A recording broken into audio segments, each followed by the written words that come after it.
Olá, seja bem-vindo a mais uma edição aqui do Tempo e Dinheiro. Hoje vamos fazer um balanço do que acontece com a safra de soja no Paraná e também com a segunda de milho. Para tanto, nós vamos até Curitiba, ao Departamento de Economia Rural, o DERAL, conversar com o Edmar Gervásio, que já está conosco, a quem agradeço a participação. Bom dia, prazer em falar contigo, Edmar. Bom dia, Sérgio. Estamos à disposição para auxiliar. Bom, começamos pela safra de soja bem próxima da colheita, no final da colheita. Como é que estão os trabalhos em campo nesse momento? A safra de soja é uma boa safra, apesar dos contratempos que tivemos aí. Devemos ter uma boa produção ainda, né? Apesar das perdas no campo. E a colheita, de certa forma, a gente pode considerar praticamente finalizada, né? Poucas áreas a serem colhidas aí, já superamos aos 95% aí, percentualmente da área já plantada, já está colhida, né? Então ficou aí algumas áreas mais à região sul que tradicionalmente colhem mais tarde, né? A partir aí, provavelmente nos próximos 30 dias, deve finalizar totalmente a colheita. Bom, e a produtividade, como é que foi? Porque nós tivemos aí problemas seríssimos com o clima também no estado, não? Exatamente, a gente tem aí uma expectativa, ou na verdade um cenário que se desenha de uma perda aproximada no campo em torno de 1,2 bilhão milhão de toneladas, né? No caso, isso é um percentual aí de 5% comparado à expectativa inicial. Então a gente esperava aí uma colheita pouco maior aí de 22 milhões de toneladas, e nesse momento a gente está colhendo 21 milhões de toneladas. Então, de fato, é uma perda no campo, mas considerando todo o cenário, ainda é uma excelente safra, né? Estamos colhendo acima de 20 milhões de toneladas. Esse volume é, de certa forma, suficiente para atender a demanda interna, e tanto de esmagamento como de outras finalidades internas, e atender principalmente o mercado internacional, que é o destino da maior parte dessa soja produzida no estado. Geralmente abre espaço a soja para as culturas de inverno, mas também tem a segunda safra de milho por aí. Como é que estão as condições da segunda safra de milho no Paraná, Edmar?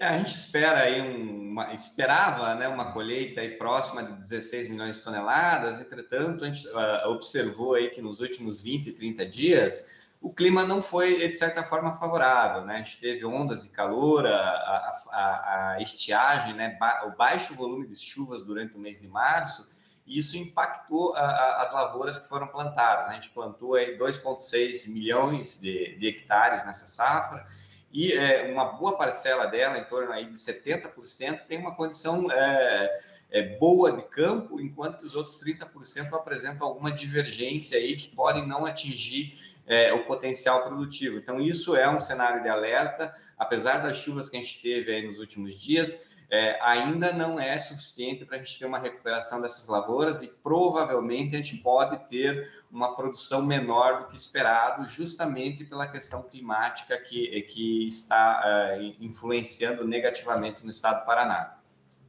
Além dessas questões voltadas ao clima, o clima influencia também o ataque de percevejos, pulgões. Isso ocorreu com a safra de milho também no estado? Houve uma infestação muito grande? Qual o balanço nesse sentido? Hoje, o maior problema na cultura do milho no estado do Paraná é a cigarrinha, né? Então, a gente tem uma praga de difícil controle, e não há perspectivas de um controle eficiente, pelo menos nas próximas safras. Então, o produtor, hoje, ele está suscetível a esse tipo de dano por esse tipo de praga. A gente estima aí que, em boa parte da redução de produtividade do milho hoje, em relação à cigarrinha numa safra normal, né? Justamente porque é uma praga com difícil controle hoje no Paraná. Bom, de qualquer forma, nós temos aí uma avaliação, inclusive divulgada pelo próprio DERAL, de uma piora das condições, né, das lavouras. Isso realmente está acontecendo, mesmo com as chuvas, deve-se ressaltar que elas voltaram, né? Mas há uma piora nessas condições do milho também por aí, né? Exatamente, né? A gente teve aí nos últimos 20 dias uma piora consecutiva, né? Semana a semana, as lavouras vinham apresentando um cenário desfavorável, né? Isso, nesse momento, aparentemente a gente tem um estanque, né? Ou seja, a gente parou de as lavouras piorarem, porém, se a gente não tiver uma recomposição mais significativa de chuvas, especialmente na região oeste, norte e mais centro do estado, que são as grandes onde está os maiores plantios da área do milho segunda safra, é provável a gente já ter um indicativo esse mês de uma produtividade menor do que esperado inicialmente. E qual a estimativa, no caso aí, para a safra, para a segunda safra de milho? Já dá para poder adiantar, Edmar? A expectativa ainda ela é a inicial, né? Então, como as lavouras ainda estão numa fase bastante inicial, de certa forma, de desenvolvimento. Então, apesar de a gente já ter um indicativo de uma possível perda, no momento ainda é improvável a gente conseguir medir isso no campo, até porque as plantas, na maioria das fases, aí, elas não estão frutificando, não é possível observar um dano significativo nesse momento. A expectativa ainda era uma produção acima de 15 milhões de toneladas, então é claro que diante do cenário que a gente já se observa da piora das condições nas lavouras, é bastante difícil se manter esse número. Entretanto, é ainda o cenário que a gente busca no médio prazo, aí a partir do próximo mês a gente vai conseguir observar melhor e poder ponderar se eventualmente teremos ou não uma perda no campo nessa safra. Bom, e é lógico, a expectativa com relação ao clima, o outono está aí, variação climática, muito quente durante o dia, chuvas que chegarão, mas vem uma frente fria por aí que também deve derrubar as temperaturas nos próximos dias. No sul, no centro-sul, vocês estão acompanhando, monitorando, e essa queda na temperatura pode vir a prejudicar ainda mais as condições da lavoura de milho? Como é que vocês estão acompanhando nesse sentido?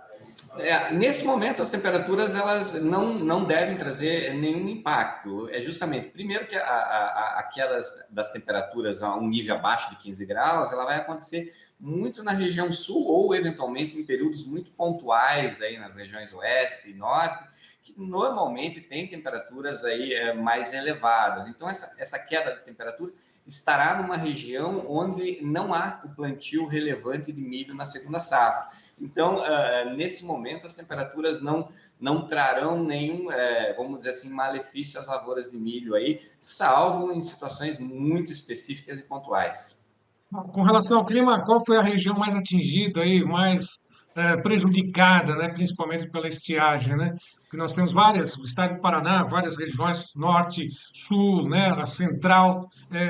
Qual foi a região que mais sofreu com essa estiagem, com esse clima nesse ano de 2025?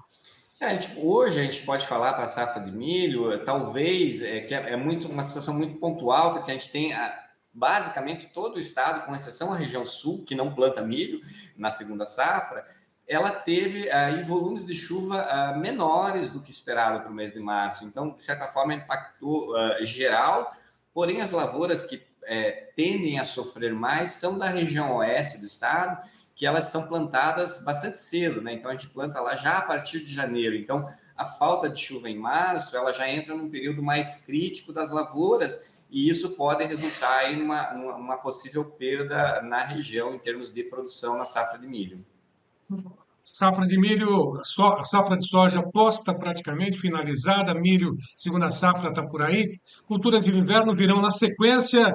Expectativa também positiva ou ainda cedo para poder traçar qualquer estimativa nessas culturas de inverno no estado do Paraná?